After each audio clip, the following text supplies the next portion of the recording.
السلام عليكم ورحمة الله تعالى وبركاته. كسورة القليد ديزاينز أمرون بكلا سعطان علمي كمبيوتر كي برامج شدة ملتميديا عشر كان وحوك سابسين هاي سيدا لون نشخدية أدوب برامج شدة لغو سمايو كميديا إلستريتر كاللوغو ديزاين قاب كلو سمعنا أيان كل وداقي دونا إن شاء الله أنا استعمال الدونا أدوب إلستريتر CC 2017 أيان استعمال الدونا إن شاء الله kusoo alqalid designs markuu horeyso marka illustrator ka soo kicishid qaybta ugu horeyso mar walba laga sameeyo waa new project in dhahdid kadibna qayb kale start menu ga cabir ay dooranaysaa qaybtaas kor waxa lagu qoraa loogo magaceed loogo magac aragtid ku qor kadibna cabirkan 720 resolution ka meeshan fur 300 inuu ku ahaa marka bedel marka sawireenaysid noo ka bedeli kartaa kadibna kariyada leedahay automatically uu ka reesbaa kadibna waxaan sameeynaa control 0 leenahay loogada aad sameynaysid markuu horeyso waxa diyaarsanay colorska aad ku shaqeyn lahayd inta color ku diyaarsanaysaa okay meeshan stroke ganan kali karto meeshan colorska u baahan tahay kan alt drag ku sameeydan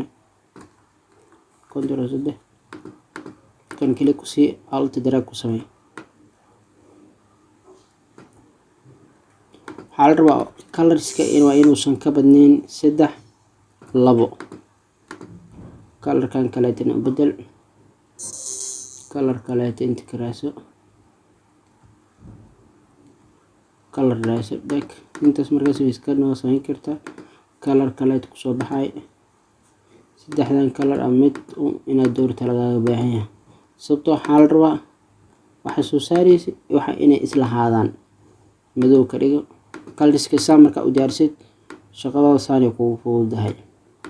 loogada marka diyaarinaysid colorska saana u diyaarsanaysaa colorka ugu badan intaas waay colorka ugu badan intaas ina cadeysid kadibna waxaan rabaa company-ga aad sameynaysid muxuu sameeyaa ama company-ga muxuu qaabilsan yahay waxaan sameynaynaa hadda company design ka sameeyo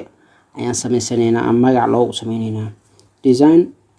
production ama design graphic ayaan qoraynaa D iyo G labadan xaraf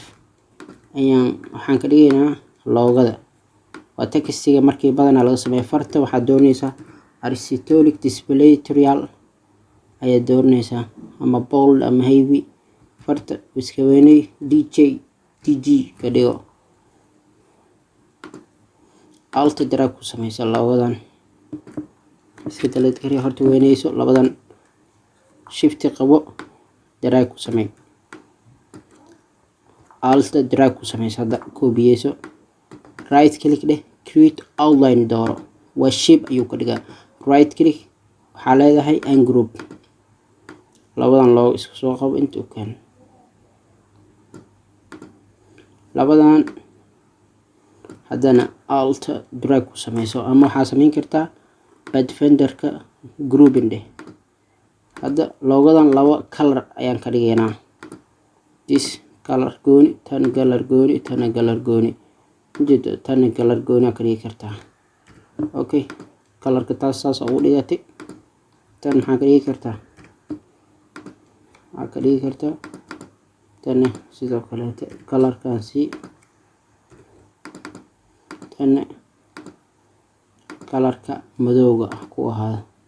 wuxuu noqonayaa 3 color oo ka kooban yahay loogada ay ka kooban tahay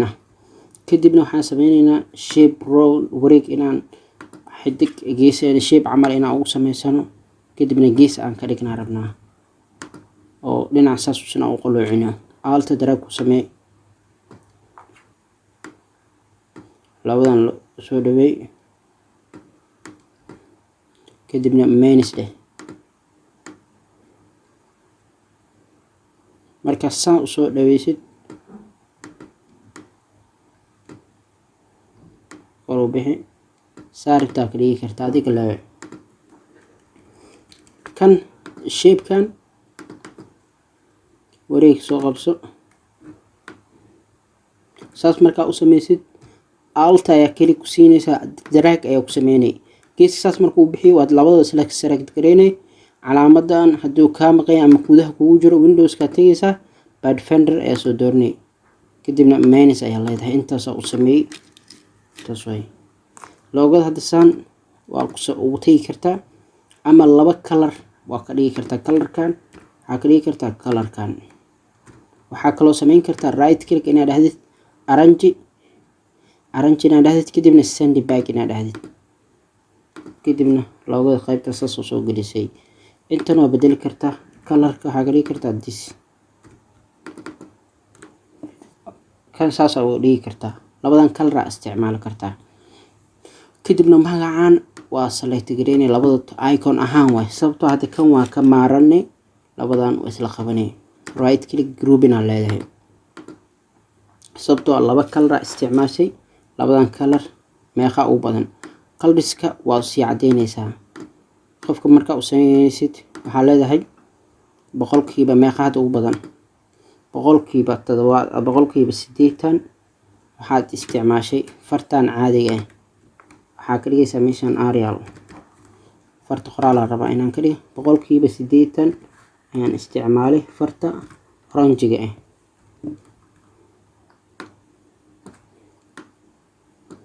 alta drag ku sameeyaan kan meeqa isticmaashay boqolkiiba 20 inta soo harto way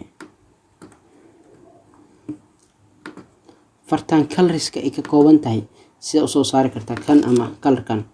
waxa soo saari kartaa meeshan aad tagaysaa colorka waa kana soo koobiyay meeshan way okay de paste de meeshan click ku si control v de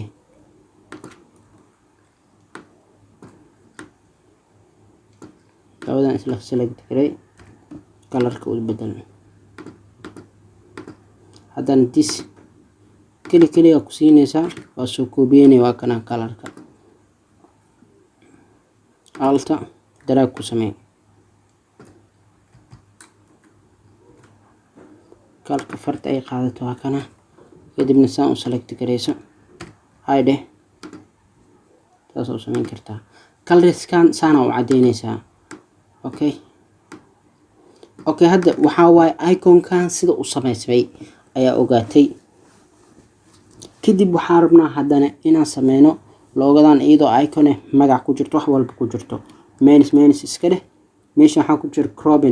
cropping ama attribute-ka wuxuu qayb ka yahay coob inuu sameeyo ama crop inuu ku qaado sidan select marka uu sameeysid alt drag ayaa ku sameeynay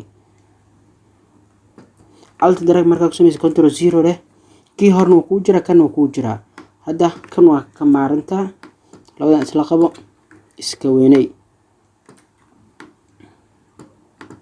kadibna magac u sameeyso magacii waxa waa design graphic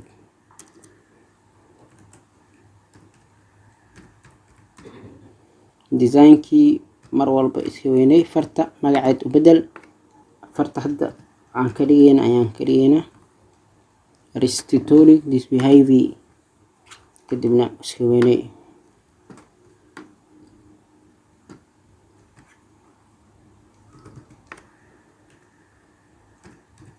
saas waa ka dhigi kartaa ama sidan waa ka dhigi kartaa shaa marka u samaysid iska yareysid colorka u bedel kadibna alt drag ku samee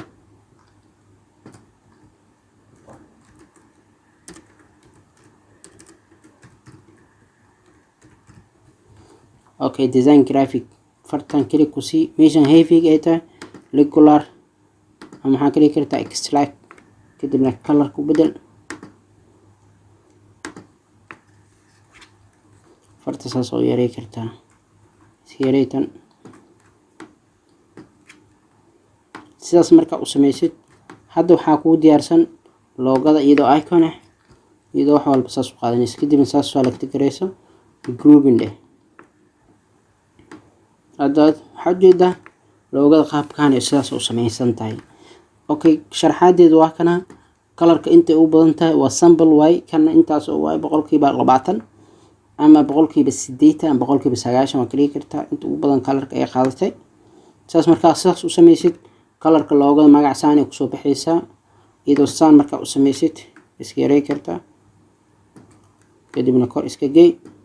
ama dhinac dhexda gey kadibna calaamadii select garay sida hadda camal kadibna alt drag ku sameey. hadda waxaan rabnaa iyadoo gees ka dhigan inaan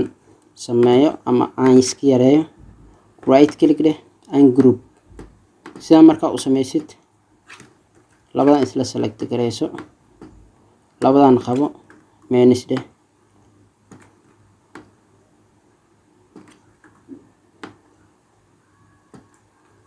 okay magac saan u sameysmay kadibna saan u qaad saas oo u sameyn kartaa. okay sidaas maxaa ujeedaa waa loogadii magacii isku dhagan oo dii wax dhan wadato oo xarafkii qoraxda baan geesas ka saaran saas oo sameyn kartaa. okay loogada markii la save gareyna projectii qaabka loo save gareynayo file ayaan leenahay save as ayaan leenahay magacii uu noo wataa. okay folder ayaan sameysanaynaa oo logo ama design graphic aan ku qorayn kadibna open ayaan leenahay save ayaan leenahay. hadda wuxuu ii save gareynaa projectiga guud laakiin loogadan waxay ka kooban tahay meeqa qayb ka kooban tahay 1 2 3. hadda waxaan u baahanahay aniga inaan save gareeyo qaybta labaad iyo qaybta saddexaad labadan qayb inaan save gareeyo rabaa. sida u save gareynaa file export as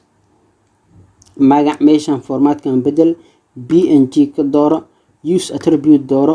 range waxaa rabtaa lambar 2 qaybta labaad export. okay export markaas soo dhahdid transparent ku ahaado kadibna meeshan resolution 300 ama 900 ka dhigo kadibna export dheh. hadda wuxuu ii save gariyay qaybtan kaliya qaybtan ay dhimaadana file ayaan leeyahay kadibna meesha hadda ayaan doonaa lambar 3 aan doortay lambar 4 lambar 2 aan doortay lambar 3 ka dhigaa kadibna wuxuu ii soo bandhigaa meesha hadda export use attribute aan doornaa lambar 3 magac log 02 mujeedo 03 ku qaadana meeshan kadibna save ayaan dhahaa. intaas ayaan kusoo gabagabeynaynaa logo making anigoo aan isticmaalayna Adobe Illustrator. haddii aad ku cusub tahay channelkeena fadlan subscribe like share si asxaab badan ay ugu faa'iideystaan adigana aad ka mid noqotid mar walba daawada ugu horay daawada fiidiyoyada aan soo gudbino.